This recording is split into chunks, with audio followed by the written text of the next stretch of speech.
Jæja, Svenni Már, 1-3 tap gegn Víkingum hér í kvöld. Hvernig fannst þér leikur Völsundsliðsins? Svona fyrstu mínútuna voru við þokkalegir og áttum bara vel í Víkingslið og fyrstu korterið kannski og svo fórum við að detta aðeins niður og svo fekk Sigvaldi rautt. Það fannst mér eins og við komum aftur upp sko og fórum þannig inn í hálfleik og svo 1-0 undir í hálfleik sko og svo komum við aftur út og vorum ekki, fannst mér síðri aðilinn og þá fær Gummi rautt og við svona veit það ekki alveg en það fórum við aðeins að bakka og þeir lágu svolítið mikið á okkur. Við vorum boltan örugglega svona 75–80% af tímanum eftir Gummi fór út af en 3-1 fannst mér ekki það sanngjörn úrslit sko. Hvernig fannst þér vinnuframlag leikmanna í dag? Mér fannst eins og öllum að þeir gáðu sér allan í þetta.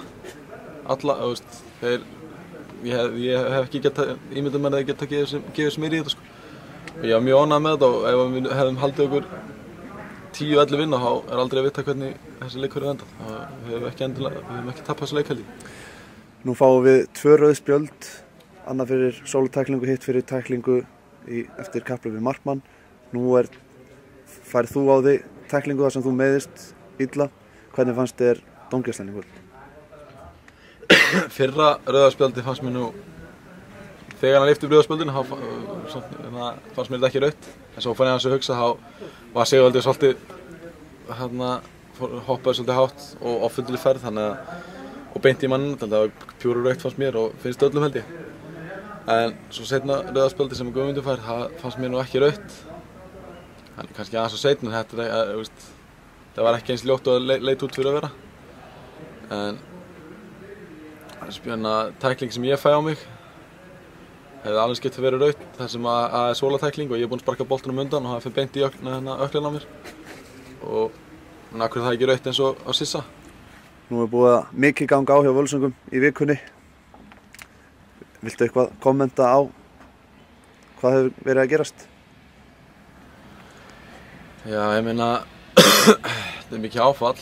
Dragan farinn, 2 á okkur sterkustu leikmönnum, framherjum Lata og svo Arþór sem er búinn að vera mjög duglegur í sumar.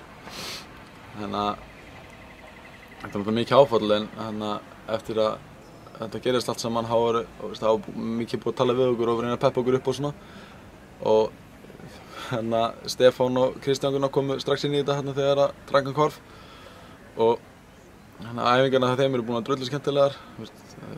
Það er búið að vera meira svona líf finnst mér í mönnum.